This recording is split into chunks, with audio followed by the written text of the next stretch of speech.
attendance on you here. This looks terrific. Thank you. Brand new, is it? Actually, this morning I sort of had a fit. I looked at my wardrobe and there was nothing to wear, so I found out my guy who makes my clothes, Alan, and he made it today. So, thank you, Alan. A little thing Alan ran up this afternoon. Can I get rid of that for you? Can I? Hang on. Here you are, and then take this off the set. We want to get a good look, you see, at this. That was my showbiz entrance. Right. Actually, the video is fantastic. I mean, it's really marvellous. And it's so important these days, isn't it, to get the right pictures to sell the song, if you like. Well, I think it's got to be an additional thing. I think the song's got to be good in the first place, you know. I think our songs have always been much more superior than our videos. This video is sort of quite nearly as good as the song, but I think the song reigns supreme. But it's got a lot of emotion in it, and you've got the children there, it's anti-war, obviously. You've got a bit of everything in it. Yeah, it's meant to sort of affect people in a way. I think it's a way, I think you can sort of make people think about something without sort of forcing them, you know. And the video is also humorous. You know, it's not a sort of dark and deep and sort of, you know, miserable song. It's very happy. And it's the sort of song that you find yourself singing without really thinking about what it's about, which is a good thing, because then you sort of indoctrinate people in the right way, you know. Actually, you've had a wonderful year when you think of all the travels to Japan, to America, to Australia. I mean, I know obviously the records have been selling throughout the world, but did you think the reception would be so phenomenal when you went there? People generally aren't different, you know, all around the world. I mean, there are sort of slight culture differences, but people are basically the same. And also video has helped to make the world much smaller. So, you know, you don't have to sort of, if you live in America, if you go there, it's a very big place. And now video has made it much smaller, you know, because in America, each town is like a different country. So video has helped people to sort of know about a band and about a song much quicker, you know, so you don't have to wait so long. It's definitely helped, and I think the world's pretty much the same all over, really. You mentioned America, but you went to sort of the South and to the Midwest this time, as opposed to LA and New York and everything. Yeah, we went down south, and, you know, I suppose all the stories you hear about the cowboys and stuff, you know. And you sort of imagine that they're all going to be sort of really... I mean, it's a really big Bible belt, you know, and people were saying, well, they're going to really hate you, you know. And they loved us. I mean, there were guys in wedding dresses in the audience, you know. They weren't? They were, yeah. They were sort of... I mean, of all the places in America, down south was the more outrageous, which is funny, and you'd expect it to be really conservative. I mean, all those country singers are really full-on, you know, they're sort of fake pink fur coats. I mean, you know, they're hardly normal, so... Mind you, I remember hearing you saying that... yeah, that got a good round of applause, to be honest. I remember you saying, though, that in America they take you very literally. Yeah, you know, you can't make jokes in America. You know, like in England, if I say I'd rather have a cup of tea than sex, everybody knows I'm a downright liar. But in America...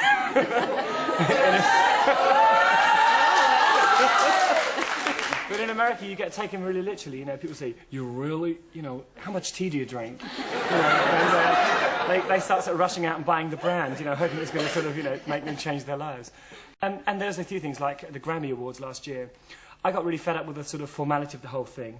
And when I got my award, I said, "Thank you, America. You know a good drag queen when you see one." And of course, you know, the next day they had college debates about it. You know, it was. You know, what do you think of Boy George's comment? You know, do you think it was relevant? And they get so freaked out by it all. I mean, the one thing that really frightens them is homosexuality, you know. And they're really frightened of, I suppose, effeminate men really scare them. So, I mean, the fact that I'm popular in America is the biggest sort of surprise of all. I mean, because that's the most dodgy country for those sort of things, you know. You mentioned the fact that you had lookalikes in the wedding dress, which obviously was sparked off by your Japanese trip. I mean, that was really a terrific coup, though, to think of the wedding dress. And it's pretty well the ultimate, isn't it, in dressing up? Partly my wicked sense of humour, you know.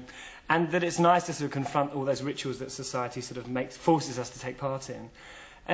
But, I mean, obviously there's a sense of humour in it, you know. I don't just do it as a sort of statement, you know, against society. I mean, it was done with a sense of humour. I think that people forget that, you know, especially rock people, they forget that they've got to sort of laugh at themselves occasionally, you know. And so I try to do that. I mean, other people laugh at me as well. But, you know, I try to do that in my way, you know. And wearing the wedding dress was a sort of semi-comical statement, if you like, you know.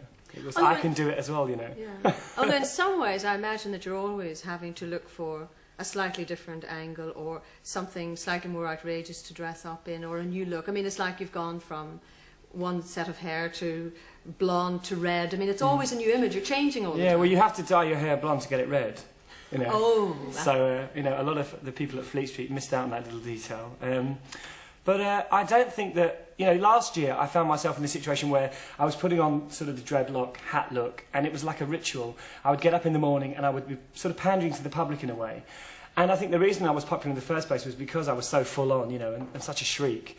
And, you know, that I dressed up because I wanted to. And I started doing it like almost like it was a religion. And so I decided that, number one, people should see me looking extremely disgusting, which is why I came back with a beard. And I think it's nice, you know, to sort of get away from that sort of perfect pop star image occasionally and look a bit grotty. Because people, you know, I think people can start believing that you're not a real person, you know, and that you're not affected by sort of the same things that they are. And so I like to sort of look a bit scruffy occasionally. But the looks are purely a personal thing, you know. Although to a certain extent there's always that onus, isn't there, for you to look like the boy George that they expect all the time. And I mean, speaking in a way from on a female basis, if I can, from my own point of view, I mean, there are days I feel, oh heck, I don't want to put the makeup on, I want to fall into a pair of jeans. So I mean, is that not a bit of a bore for you as well? I think it's the same for men and women. You know, I think there's this myth that sort of women are more concerned about the way they look. I mean, men are just as poncy, you know. Except most men don't have your exotic makeup, that's the point. Well, yeah, but they don't. I mean, we all have our extremes of you know, we all have our levels of eccentricity. You know, everybody has a certain idea of how they look best. And mine might be a little bit more extreme than the usual man in the street. But I think gradually, you know, things will change. You know, 10 years ago, men didn't wear aftershave. And now you see it being advertised if it doesn't matter. You know, in the 70s, you know, I mean, people like Peter Wingard were really revolutionary, you know, with the sort of big flares and the cravat and the hairspray. And I think because you don't see things changing immediately, you imagine that they've always been there. But I mean, things are really changing, I think, as regards to the way men are behaving. Do you think you made it easier for other people to be eccentric and to do... No. To be quite honest, I think that it's very easy when you're living in an artistic world to sort of think that people in Woolwich and sort of, you know, Blackheath aren't getting beaten up if they dress up. I don't think I have made it easier for all the other Georges. You know, and those people are the kids that sort of do it because they want to, you know, like some of the kids in the audience who are dressing up purely because they want to. And I think people look at me and say, well, that's Boy George. You know, people always say to me, you've got a great gimmick, mate, it's a great gimmick. And they sort of forget that I've been doing it for like 8 years, you know. So it's kind of sad that people don't think I'm serious, because I'm very serious. I mean, I dress like this, I'm quite serious about it, you know. But the thing is, you have the acceptance now purely because you are who you are. Exactly, You have the which is the problem, really, because... You know, on one hand, you've got sort of Fleet Street adoring you, and you've got the music press saying, oh, you know, he's the saviour of Fleet Street, you know, yawn, yawn. So you can't win either way, really, you know. I remember, though, Quentin Crisp telling me on a programme, I mean, let's face it, he was the first man who really went out through The Naked Civil Servant. He wasn't, actually.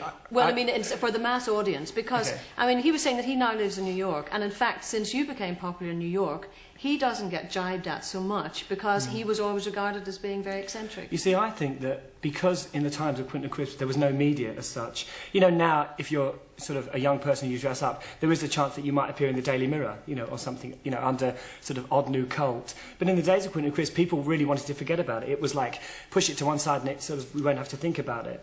I think if Quentin Crisp was given media coverage, people would have said, I'm the Quentin Crisp of New York, I'm the one from Bradford. It would have happened, you know. It's because people generally in those days, especially homosexuals, really felt like they were the only one, you know. And I think things are changing now. I think, yes, it has happened a little bit, but I don't want to sort of start thinking that I'm changing society overnight. You know, I think it's a gradual thing. And I think, obviously, Quentin Crisp is a sort of pioneer, I suppose, of eccentricity, you know. But it's interesting to say that it's only now in the 80s that he really is at his happiest, that he feels that he can dress as he likes and do what he likes, and he's not really regarded as the freak anymore. I suppose he's just come to terms with it, you know. We all do. Let me ask you about the makeup. I mean, when you started to use it, first of all, was it a question of pinching it out of your mother's bag or using hers initially, or My mother what? doesn't wear makeup at all. You know, she's a very sort of basic woman, you know. She doesn't sort of slap the makeup on, you know. She's not a sort of closet Bet Lynch, you know. She's always been very sort of domesticated, you know. She's always sort of hard-working, you know. No, I generally started wearing makeup when I left home, you know. I used to wear a little bit, you know, like of eyeliner and stuff. But the heavy stuff came when I moved to Birmingham. And I was living with a friend of mine called Martin Degville, who was a real sort of outrageous guy. And so I suppose you know, having to compete with him made me really sort of get involved in it, you know. How does your mum react, though, when you come home with the makeup, with the full thing on? Because it's like, you know, it's like if you live next door to sort of somebody, you know, who looks really odd. You sort of, it doesn't matter after a while, you know. It's like if you live next door to somebody who sort of is on crutches. After a while, it becomes irrelevant, you know. And my parents are sort of inclined to look at the TV and say, "Oh, look at that person who looks really odd." And that's not our George. No, just that, you know, if it's so close to home, you know, it's so much on the doorstep, they can't really think about it in a sort of logical way. It's like, oh, that's George, you know. And I've always been like that. It isn't something they've had to cope with because I'm famous. I've always dressed up, you know. I suppose they just sort of bored of telling me not to do it, you know. And they couldn't now anyway, I'm too old. Analysing, though, I mean, this success throughout the world, it now means that really you cannot go anywhere. I mean, you've lost your anonymity to that extent. Actually, today, I nearly never turned up for the show because some nasty press people followed me to my house. And it's really depressing because they feel like you're not... It's like they say, oh, we wouldn't be here if you weren't a nobody. So you can't win, really. I mean, there's a part of me that wants desperately to be famous, and I am, I suppose. But unfortunately, I always get the bad deal in the sense that the press always want to take photos of you wherever you are. And they don't sort of give you a chance to sort of have a breath of fresh air. And I suppose that's just one of the things you have to put up with. Do you find it claustrophobic, then? I'm not the kind of... I mean, I'm quite jolly, you know. I don't generally feel sorry for myself too much, you know. I mean, I don't feel sorry for Lady Diana, you know, because I think both her and I knew full well what we were going into.